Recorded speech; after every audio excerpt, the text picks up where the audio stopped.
So in the last session, we were talking about a brief introduction towards the design of footings, the design of foundations, the type of foundations, the types of footings that we have.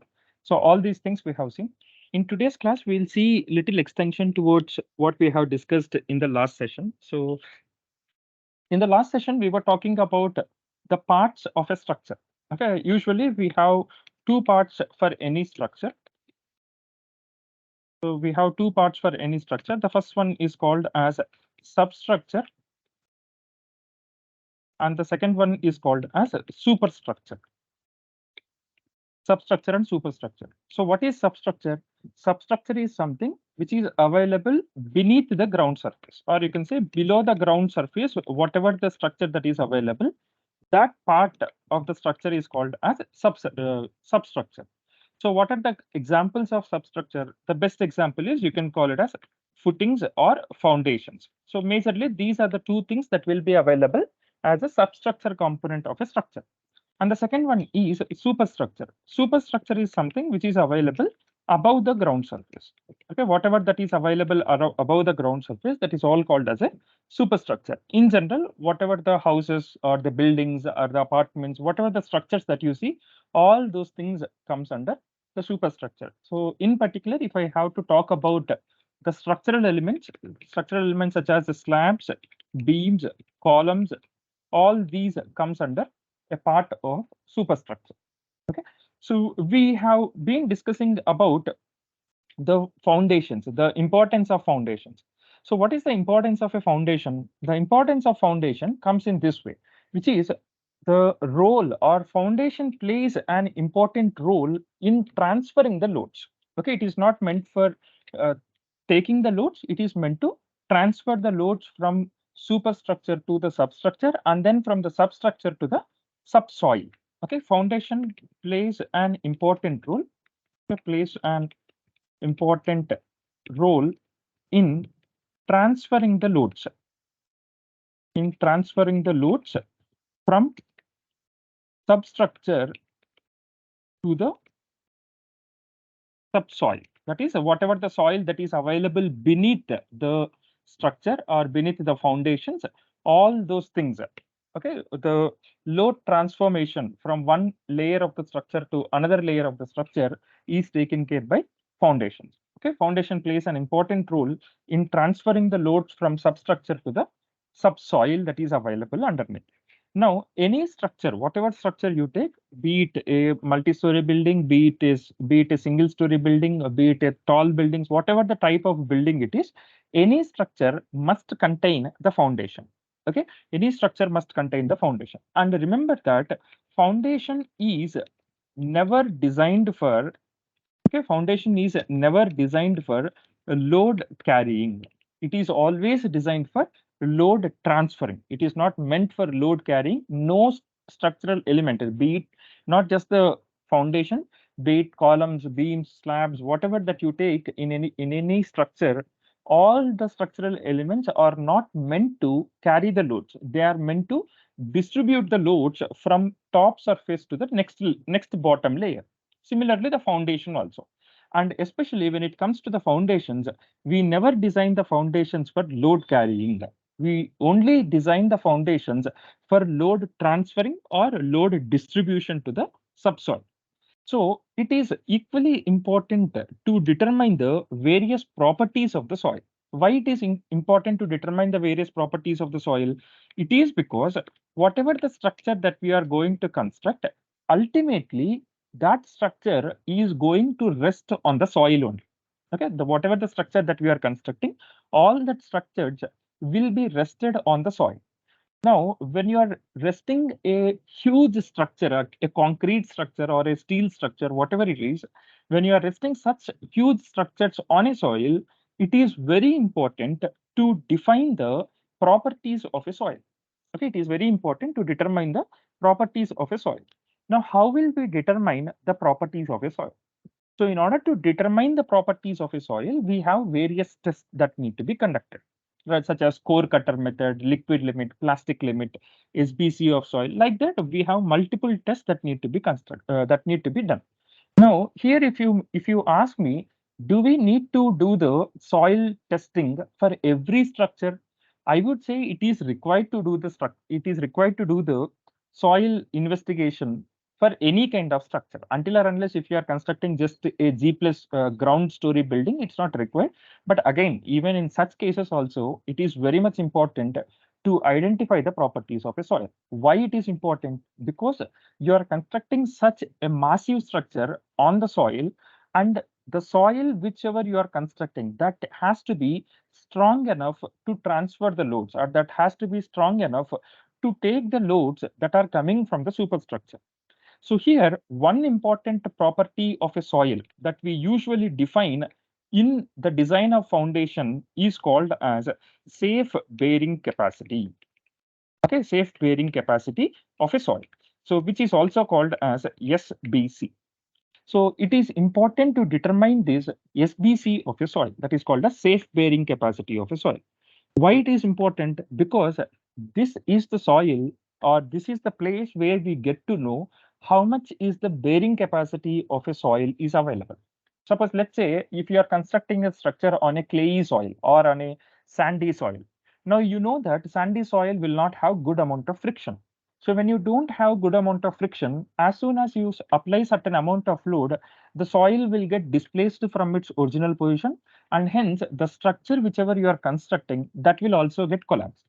Now, when this kind of mechanism is happening, it is important to determine the property of a soil, especially the safe bearing capacity of a soil. So I'll at the end of, I mean, by the end of this entire training, I'll also show you one particular soil investigation report also, which we have done it for couple of sites. So I'll show you that how actually we have to prepare the soil investigation reports, what need to be there inside the soil investigation report. All these things I'll show you by the end of this training. Anyways, right.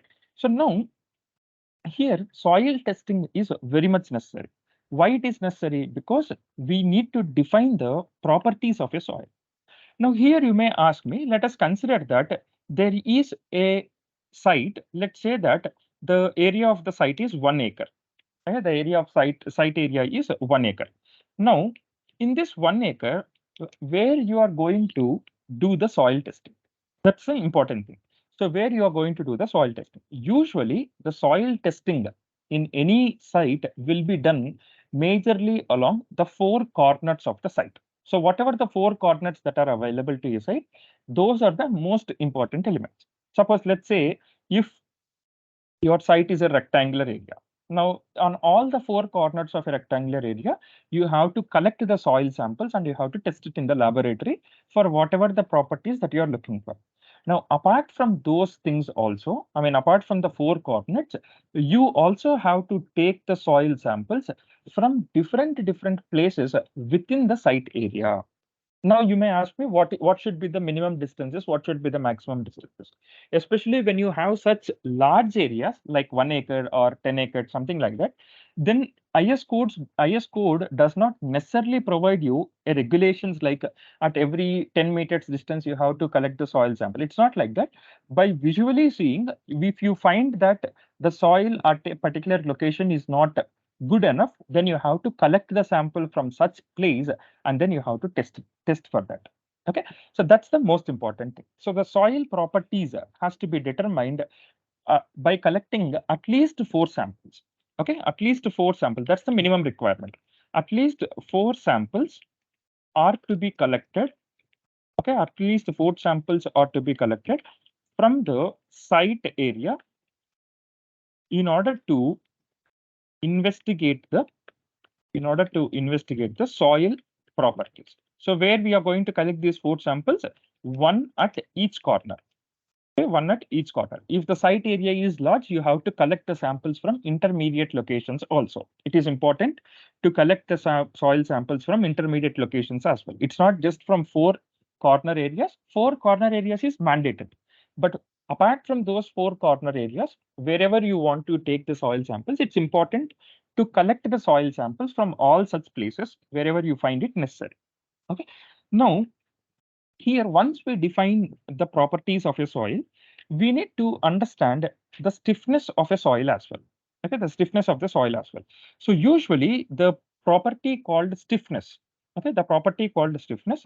The stiffness of soil, the stiffness of soil increases with increase in depth of soil. Okay, the more depth you go or the more deep you go into the earth surface, the stiffness of the soil will be very good. Okay, the stiffer the soil, the more will be the depth. So that's a blind logic. So as soon as you go into the deeper layers of the earth surface, you will find only the rocky strata. So when you are finding the rocky strata, that means the soil is very stiff or the soil is strong enough to carry any amount of loads. That's what a blind rule that we follow in general with respect to the soil investigation report. Now here, usually in any structure, okay, we need to consider a concept called factor of safety. Okay, there is this concept called factor of safety. Now, what is this factor of safety? Factor of safety is nothing but, suppose when, let's assume it in this way. Okay, let's say some 100 kilonewtons of load is coming onto the structure. Now, you designed the structure in such a way that, or you analyzed the structure in a way that it can bear 100 kilonewtons of load, or a total amount of dead load and live load coming onto the structure is just 100 kilonewtons. Now, are we going to design the structure for just these 100 kilonewtons of load? No. Why? Because in future, there is a chance that there might be a chance where more than 100 kilonewtons of load will also come into picture. So in that cases, what will happen? Then the structure will get collapsed. Now assume that you have designed the structure for 100 kilonewtons of load, which is a combination of dead load and live load. Okay, you have calculated the dead load and live load considerations, and you found that 100 kilonewtons is the load that is coming onto the structure. Now, when this 100 kilonewtons of load is coming onto the structure, now if you design the structure for 100 kilonewtons of load, then it is fine. I mean, it will carry the load up to 100 kilonewtons. But what if in future, if two more kilonewtons of load are coming into picture? Now, in that case, will our structure resist the loads? No, it cannot resist the loads. Now, in that case, what we have to do is we have to consider a term called factor of safety. So usually for concrete structures, sorry, so usually for concrete structures, we'll take the factor of safety as 1.5. Okay, for concrete structures, it is 1.5. For steel structures, we are going to take it as 1.15. And for foundations or for soil mass, you can say. And for soil mass, we will take the factor of safety in between 2 to 3. This is the consideration. Okay, for concrete structures, we will take the factor of safety as 1.5. For steel, we'll take it as 1.15. And for foundations, especially the soil mass, we are going to take it as 2 to 3, especially when you are constructing the tall buildings. Okay. Until or unless if they are not tall buildings, you can just go with a factor of safety of 2. That's a minimum requirement. And a maximum, you can go up to 3. Okay, based upon the size and the type of the structure that you are constructing. So if ultimate bearing capacity of the soil is very much important as far as the factor of safety also. Okay, once you are determining the properties of the soil, it is equally important to determine the bearing capacity of the soil, and also it is equally important to consider the factor of safety while calculating the loads. Okay, when we are calculating the loads in a structure, especially for the foundations, we need to consider the factor of safety as 2 to 3, in between 2 to 3. Okay, but in general, I mean, when we are designing the structures in general, we'll consider the factor of safety as 1.5 only with respect to the loading condition. Suppose, let's say, if you have the dead load as 10 kilonewtons, if the dead load coming onto the structure is 10 kilonewtons, then factored dead load, we are going to take it as 1.5 into 10 only. Most of the engineers will prefer to go with 1.5 times of the normal load or service load itself instead of going for 2 to 3. But especially if you are constructing a tall buildings, then it's important to go for this. Until or unless it's 1.5 will make your structure in the safe zone only.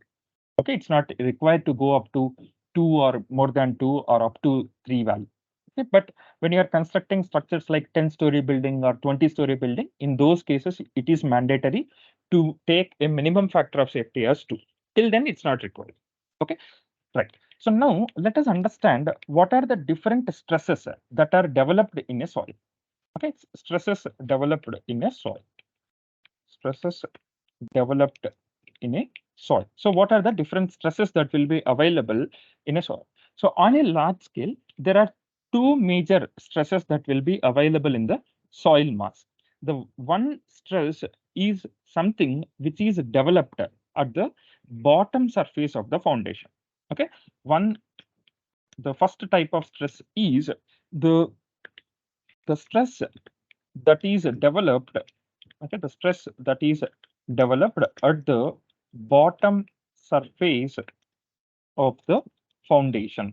So whatever the foundation that you are going to construct, so foundation, where the foundation will rest on the soil surface. So whenever any structure is resting on the soil surface, soil also will execute certain amount of pressure, and that pressure is called as contact pressure. Okay, that pressure is called as contact pressure. So that's the first one. And the second type of pressure is something which is developed within the soil mass itself. Okay, within the soil mass itself, certain amount of pressure will get developed. So within the soil mass, a pressure is developed. Okay, within the soil mass, a pressure is going to develop, and this pressure is something which results in which results in settlement of foundation. Okay, which result in settlement of foundation.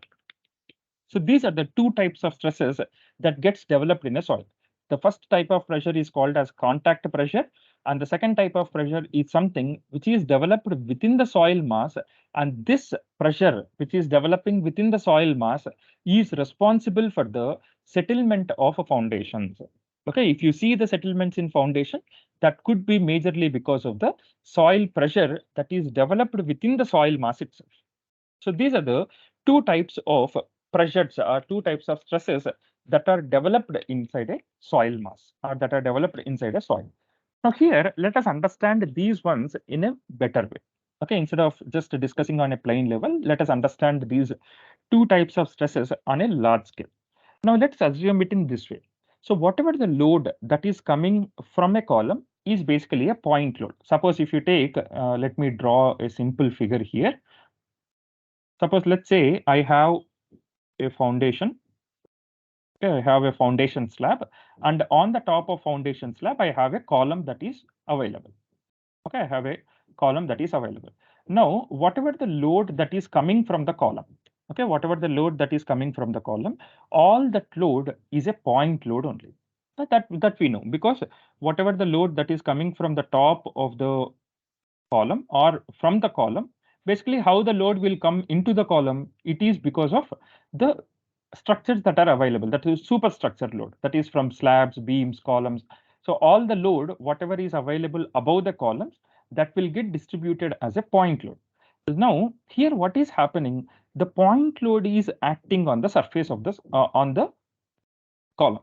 Now, what this column will do, will it carry this load? No. So, what is the idea of designing the foundation? Whatever the load that is coming from the top surface, okay, whatever the load that is coming from the top surface, all that load will get distributed to the foundation.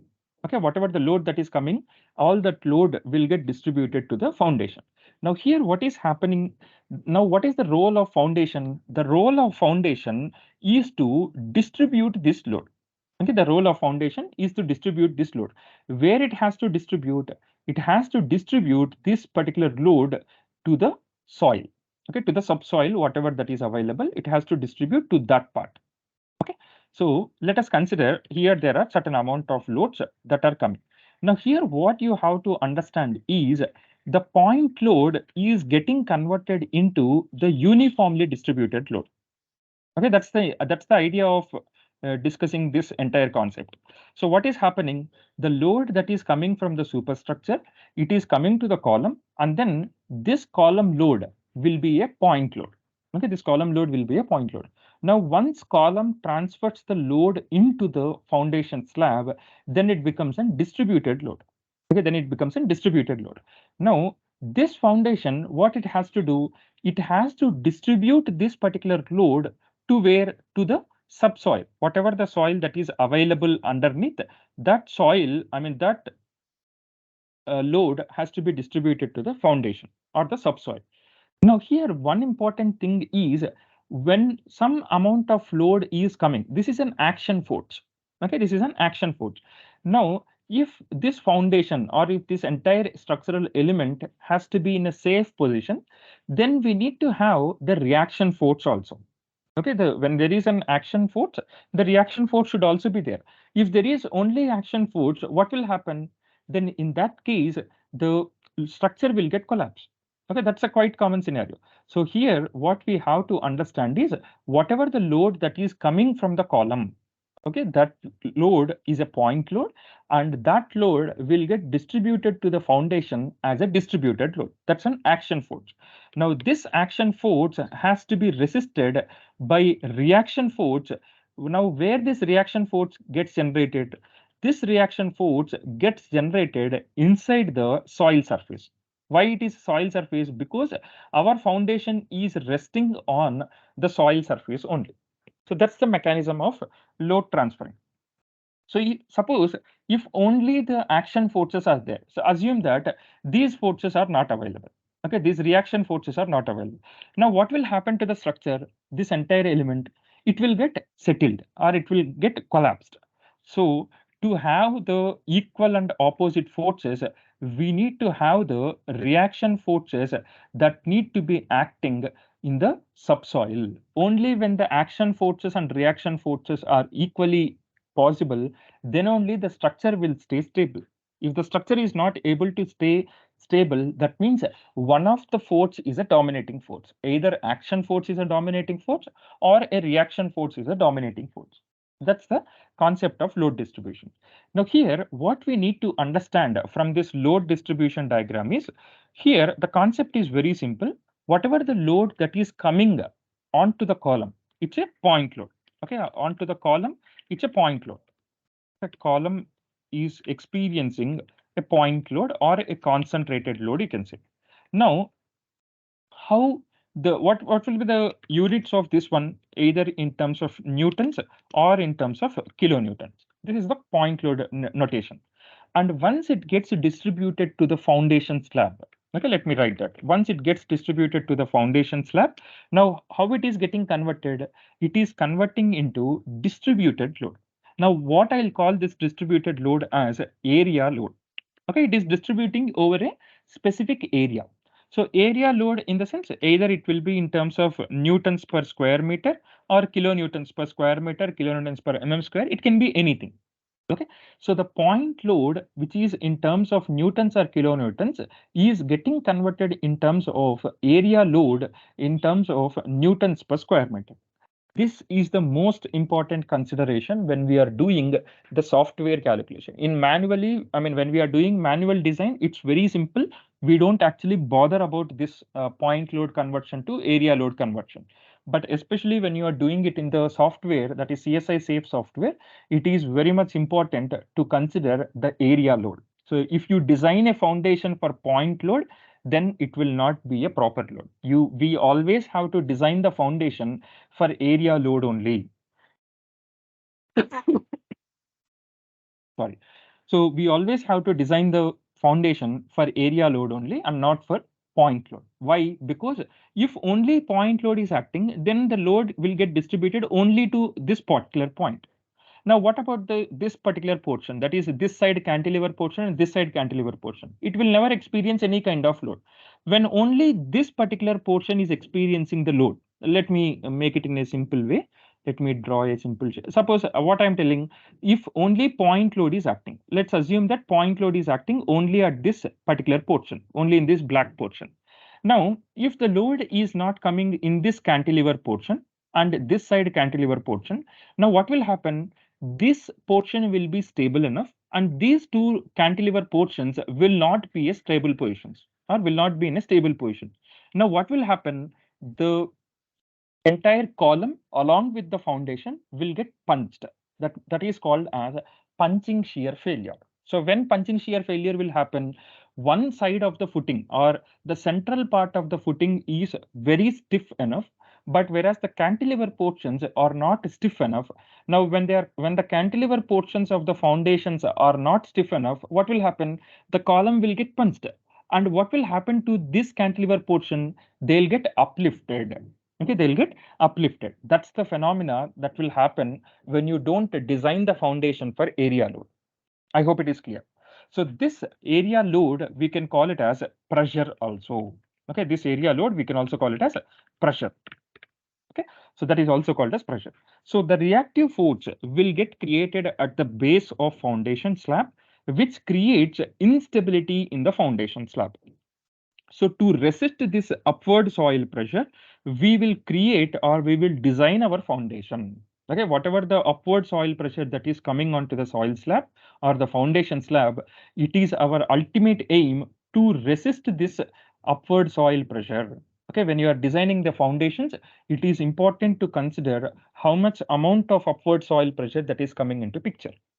Okay, how to do that? That we'll see it in the problem calculation and also in the software calculation. So, but here what we need to understand is we are not just designing the foundation to transfer the load from column to the foundation and then foundation to the subsoil. What we are doing, we are also designing the foundation to resist the contact pressure or to resist the upward soil pressure. So these are the upward soil pressures. Whatever the upside arrows that you are seeing, these are the upward soil pressure. So we are not just designing for the transfer of the load, we are also designing for the foundations to resist the contact pressure or to resist the upward soil pressure. Okay, this pressure is called as upward soil pressure. Okay, the pressure that is acting in the at the bottom of the foundations. Okay, let me write this. The pressure that is acting at the bottom surface, the bottom surface of the foundation slab is known as upward soil pressure. Okay, upward. You don't need to write this entire one. I'll be giving you this particular notes, so you can have a look into this notes. I mean, once I give you this.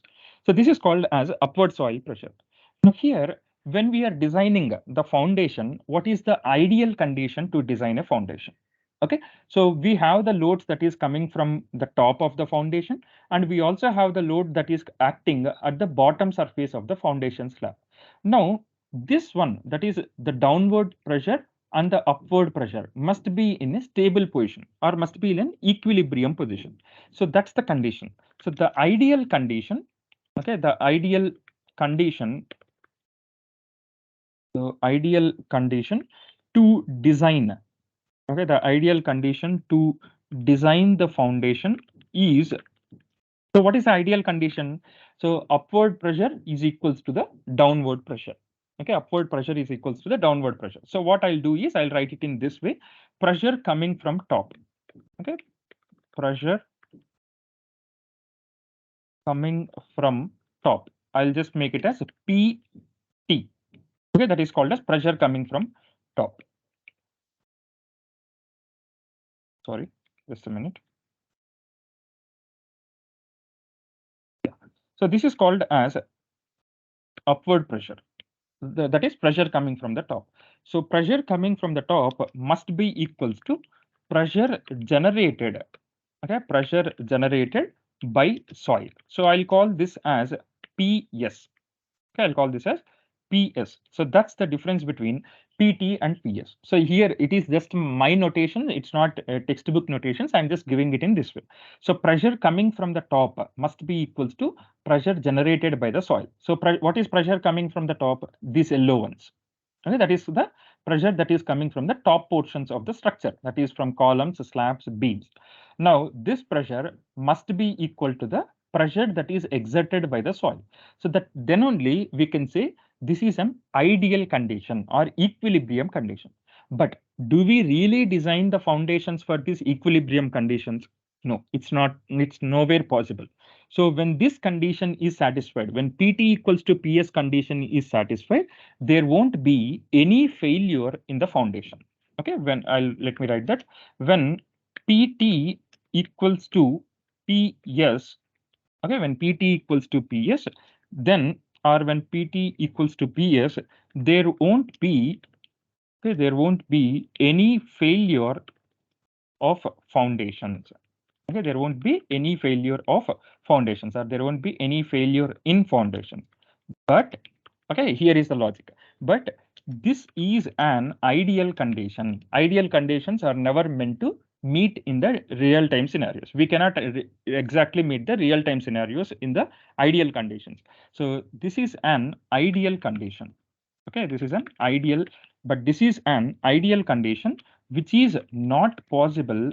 Okay, which is not possible to maintain in real time. Okay, this is not possible. It is just a condition. Why we are considering this condition? Because it is something which gives safety to the structure. Now, what are the other two conditions? One is called as PT and the second one is called as PS. Okay, PT equals to PS. We know this is something which is not possible in the real time scenario. Then there is one more condition which is called as PT less than PS. Okay, the other condition is called as PT less than PS, and the third condition is called as PT greater than PS. Okay, PT less than PS and PT greater than PS. Now, let us consider this condition with PT less than PT less than PS. Now, what I'm telling here? PT less than PS. What does it mean? It means pressure coming from the top is less than pressure generated by the soil. So let us assume it from this diagram. So pressure coming from the top, okay, that is this yellow color lines. So this pressure coming from the top is less than pressure generated by the soil. So whatever the pressure that is coming from the top, this value, that means if you consider the yellow lines or yellow arrows as, let's say, some 10 kilonewtons. Okay, let's say some 10 kilonewtons. But pressure that is generated by the soil is 20 kilonewtons. Okay, yeah, I hope you're getting my point. So let me make this let me have this diagram alone and then I'll talk about this. Just a second.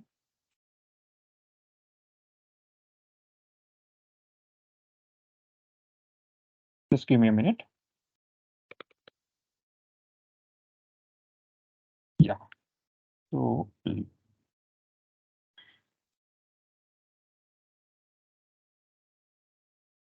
yeah. So here what I'm telling, whatever the pressure that is coming, okay, that whatever the pressure that is coming from the top is less than the pressure that is generated by the soil. So in this case, that is in PT less than PS case, what I'm doing is I'm considering the PT value as 10 kilonewtons. Okay, let's assume that the PT value is 10 kilonewtons and PS value is 20 or let's say some 50 kilonewtons. Any value greater than 10. Okay. Now, can somebody tell me what will happen to the foundation? Can somebody tell me what will happen to the foundation in this case when PT, that is pressure coming from the top, that is this one, is less than the pressure generated by the soil. Now, which is a dominating force here? The dominating force is the soil pressure. That is, upward soil pressure is the dominating force. Now, when the upward soil pressure is a dominating force, what will happen to the foundation? Can anybody tell me what will happen to the foundation? Any guesses? It's okay if your guess goes wrong also, that's fine, but just have a technical guess. Like, so the pressure which is generated by the soil pressure is much greater than the pressure that is coming from the top. So what will happen to this foundation slab in this case? That is in the case of PT less than PS, what will happen to the foundation? So in this case, see, you have to speak, then only it will be good for you. Anyways, so when PT is less than PS, what happens is the uplift of a foundation will happen. Okay, the uplift of foundation will happen or will occur. So uplift of a foundation or foundation slab, you can say. Let me call it as foundation slab only.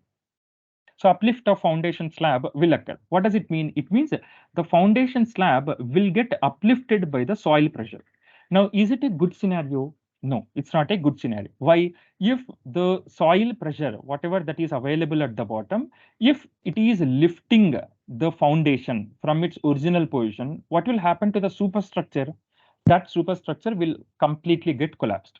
So that's not a good scenario. So whenever you design a foundation, you should not design the foundation for PT less than PS. Why? Because here the uplifting of a foundation slabs will happen. Now the next scenario is PT less than PS. Now what will happen in the case of PT less than PS? So in the case of PT less than PS, okay, in the case of PT less than PS, now let's assume that the value of PT, let me write it here. So the value of PT is, let's say, some 50 kilonewtons. Okay, the value of PT is 50 kilonewtons, and the value of PS is 10 kilonewtons. Now, which is a dominating force here? The pressure that is coming from the top is a dominating force. Now, which is the least dominating force? Pressure generated by the soil.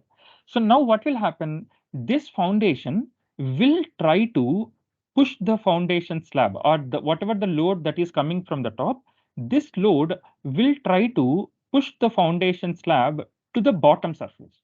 Okay, what is happening here? So in the first case, the uplifting is happening. In the second case, what is happening? Now in the second case, this is the dominant force.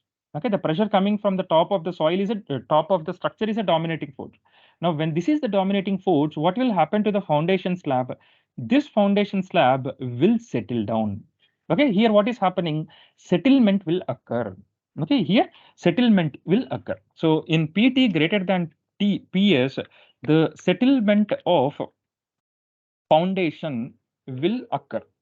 Okay, the settlement of a foundation will occur. So these are the two possible conditions. Now here, how many conditions we have? The first one is a PT equals to PS. The second one is PT less than PS. And the third one is PT greater than PS. Now, which condition we have to design? Right. So initially, I have told you that PT equals to PS condition is not a suitable scenario. Why? Because it's an ideal condition. Okay, PT less than PS is not suitable. Let me write that part here. It is not suitable to design because we can never guess the exact pressure that is coming from the top of the structure, and we can never guess the upward soil pressure also. So that's why it is not possible to design the foundation for this scenario. Now, what is the next condition?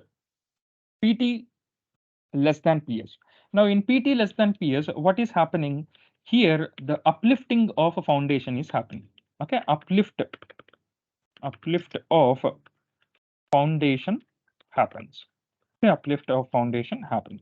So is it good to have the uplifting in the foundation? No. So that means here also we should not design. Okay, we should not design the foundation. Okay, design the foundations for this scenario also. Okay, you should not design the foundation for this scenario. Now, what is the only leftover scenario? The leftover scenario is PT greater than PS. So this is something, even though it gives the settlement. Okay, even though settlement occurs with this scenario, so here settlement occurs. Settlement, uniform settlement is actually good. Uneven settlement is not good. If the settlement is uniform, that means throughout the site area, if it is having an equal amount of settlement, let's say 1 mm is the settlement that happened in all the columns or in all the foundation slab, that is good. Uneven settlement is not good. So we usually design the foundations for this condition, which is an PT greater than PS. Okay, that is an acceptable condition. So now here you may have a question. So if settlement is occurring, why we are considering this scenario? When you consider the three scenarios, among all the three scenarios, the best possible one is this one only. You cannot design the foundation for PT less than PS. Why? Because here uplifting is happening. So you should not actually design. But settlement, if it is happening, uniform settlement is always good than the uneven settlement or non-uniform settlement. So I'll just make a note of this one. Uniform settlement in the foundations is not a problem. Okay, again, this should be within the limits only. I'm telling that uniform settlement is good. That doesn't mean foundation should undergo settlement. If settlement is uniform, that's fine, no problem with, and there won't be any damage to the structure. Okay, so in design consideration, we should not design the foundations for uplift conditions. Okay, we should not design the foundations for uplift conditions. Hence, we always design the conditions for settlement condition, even though the settlement happens at a lower rate or until or unless if the settlement is uniform. If the settlement is not uniform, then PT greater than PS is also not an acceptable condition. But in general, we will design the foundation for a factor called PT greater than PS. Okay, we don't design the foundation for any of the remaining two cases. So that's the factor of PT and PS. These two things are very much important. PT, that is pressure coming from the top, PS, which is pressure generated by the soil. Okay, these two are important while designing the foundations.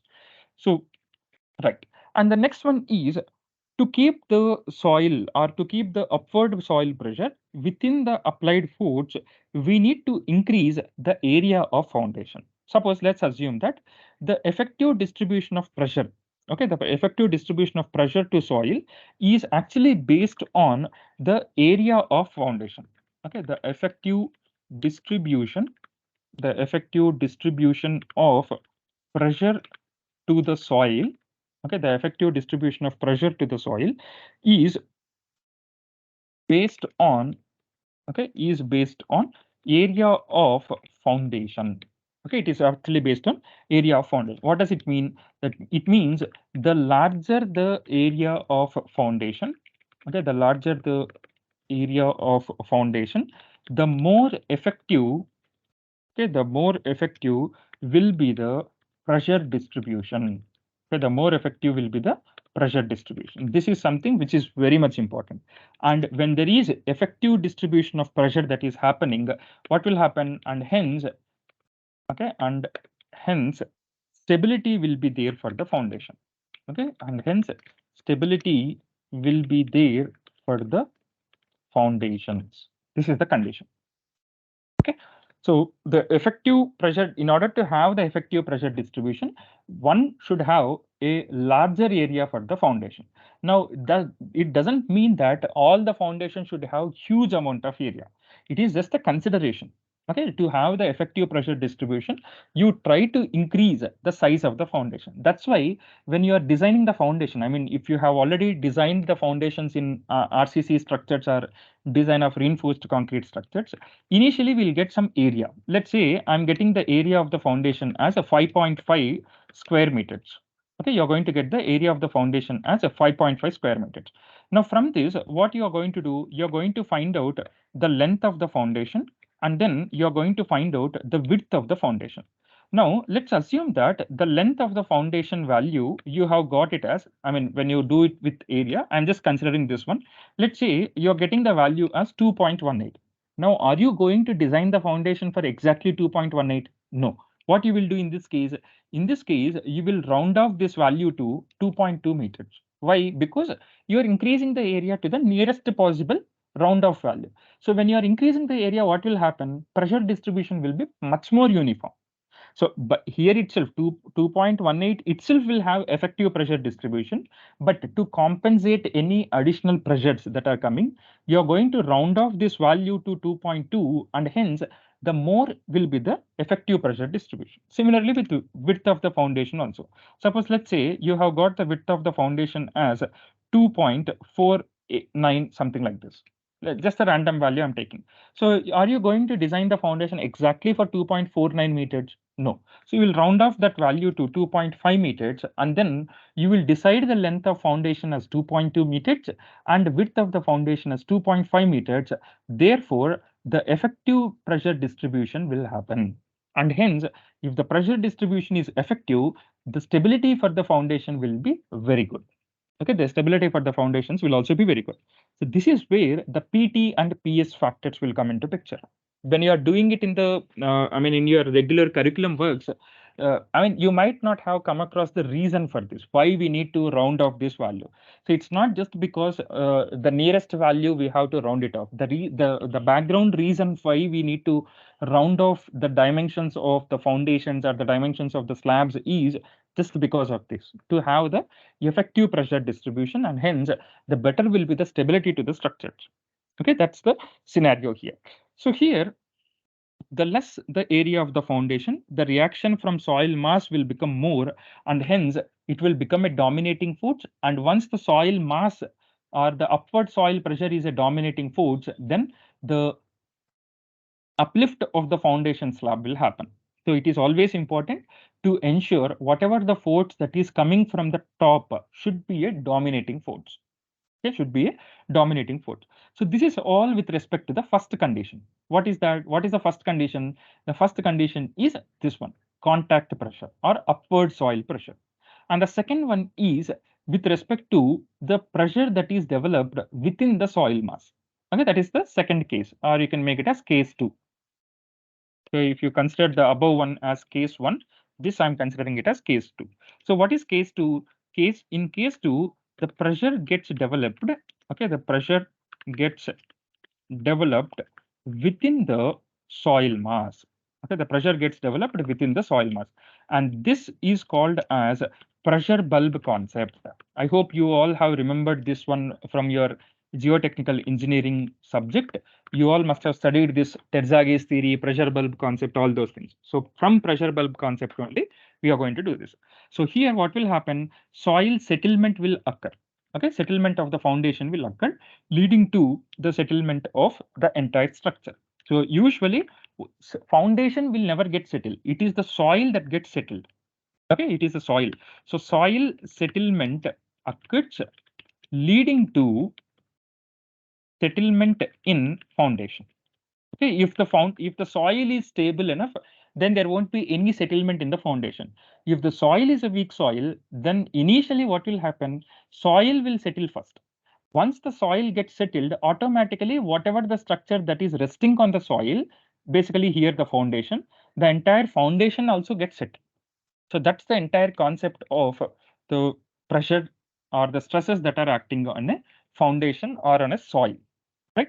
So now let us talk about the types of foundations. Okay, let us talk about, we have already discussed that, but I just want to give it in a plain level. The first one is called as shallow foundations, and the second one is called as deep foundations. Shallow and deep foundation. So what is the condition for shallow foundation? The condition for shallow foundation is when B, that is width of the foundation, is greater than the depth of the foundation, then it is called as a shallow foundation. When width of the foundation is less than the depth of the foundation, then it is called as a deep foundation. So these two things we know. Sorry. So these two things we have discussed in the last session itself. Now here, the question is, on what basis we should decide which type of foundation we should prefer? That's the condition here. Okay. On what basis we should decide. So we have different types of foundations. Okay, apart in shallow foundations, again we have isolated footing, combined footing, all these things. But on what basis? Primarily, on what basis we should decide the type of foundation? Okay, on what basis we should decide the type of foundation? The first one is intensity of loading. Okay, the first one is intensity of loading. So these things you'll get to know when we are doing the design process. So from one problem to another problem, I have different scenarios. Then you will understand how this intensity of loading decides the type of foundation. And the second one is SBC of soil. Okay, the second one is SBC of soil, basically the strength and various properties of the soil.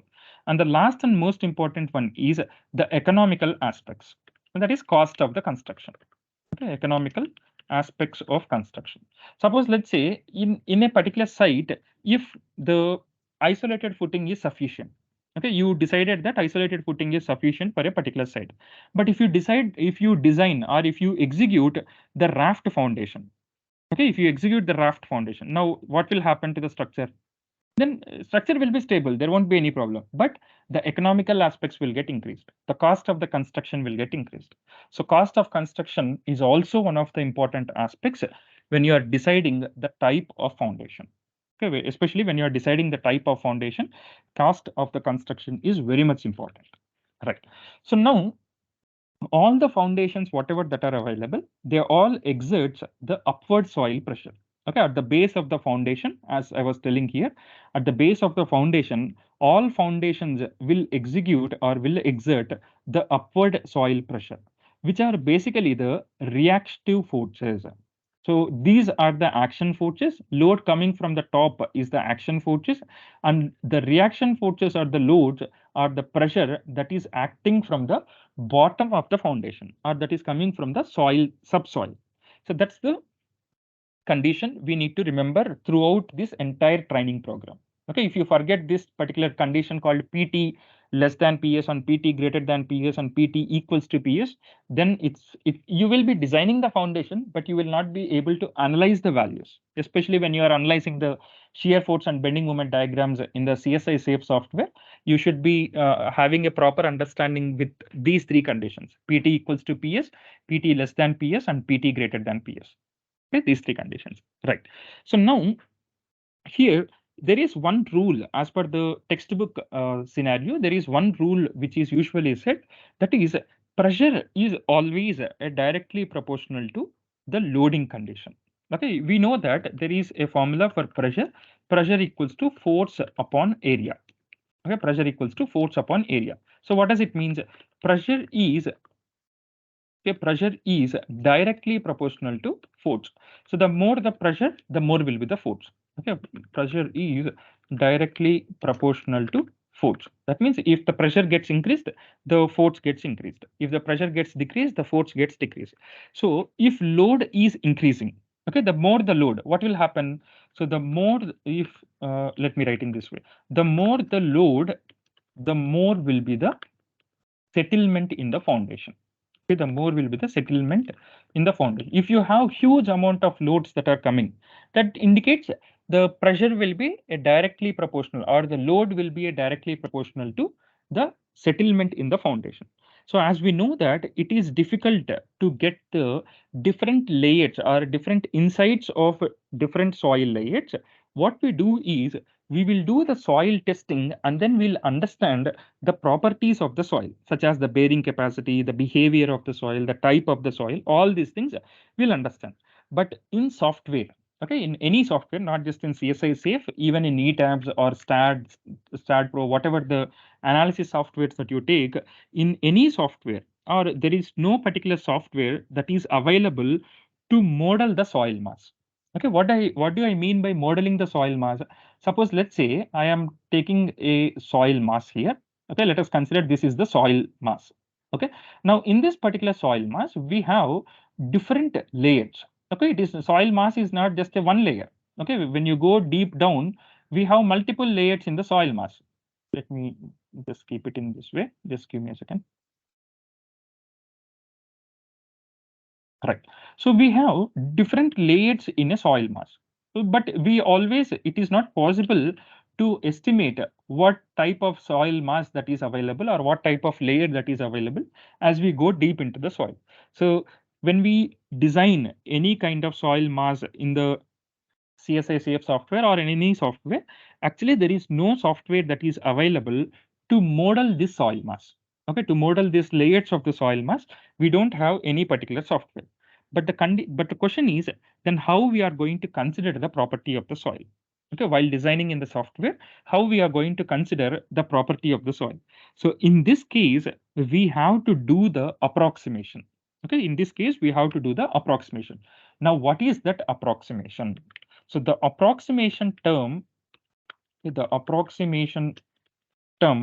we will consider, okay, the approximation term we will consider here is pressure is directly proportional to the settlement. Okay, pressure is directly proportional to settlement. Let me just take the symbol of directly proportional. Just a second.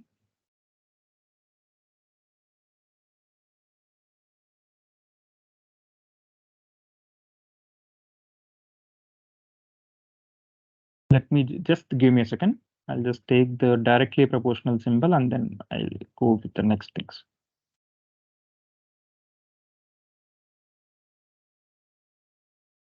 Okay, anyways, I'll just go with this one instead of wasting time for checking these ones. Okay, I'll just go with this one, alpha symbol. That will be good. Yeah. So pressure is always directly proportional to the settlement in the foundation. Okay, the more the pressure, the more will be the force. The more will be the force, the more will be the settlement. So here, what we will consider is pressure equals to K into S. Okay, where K is a constant. You can call K as response of soil. Okay, K is a constant. K is a constant that can be termed as response of soil. Okay, that can be termed as response of soil. So therefore, the value of K equals to pressure divided by settlement, P by S. So the K in above equation is called as, okay, K in the above equation is called as subgrade modulus. Okay, subgrade modulus. This is important when we are designing in the CSI safe software. Okay, the value of K, we are going to get it. So the value of K is called as a subgrade modulus. So what is K? So how you are going to decide the K value? So we can decide the value of K by using this particular formula, which is K equals to SPC of soil upon the allowable settlement. Okay, SBC of soil upon allowable soil, allowable settlement. Okay, the units will be kilonewton per meter. Okay, the units will be kilonewton per meter. So this is the settlement. Okay, so that's how we are going to consider this a subgrade modulus, especially when once we do the modeling in the software and once we run the analysis part, then we are going to get directly the value of the subgrade modulus, the value of K. Okay, I'll show you that once when we are designing this one. So this is all about the basic introduction towards the design of foundation with respect to the software, with respect to the manual calculations, everything. These are the prerequisite things that need to be understood before we actually jump into the manual and the CSI safe software. So from tomorrow's session, what we are going to do is we are going to do the manual designs. Okay, from tomorrow's session, we are going to do the manual designs. So first, the thing that we are going to start is we are going to work with design of isolated rectangular footing. Okay, design of isolated rectangular footing. So this is the first thing that we are going to see in the manual design. So once after this gets completed, then we'll see square and a couple of other things also. Right. So that's from my end for this particular session. If anybody is having any doubts, you can unmute and ask the doubts. Thank you.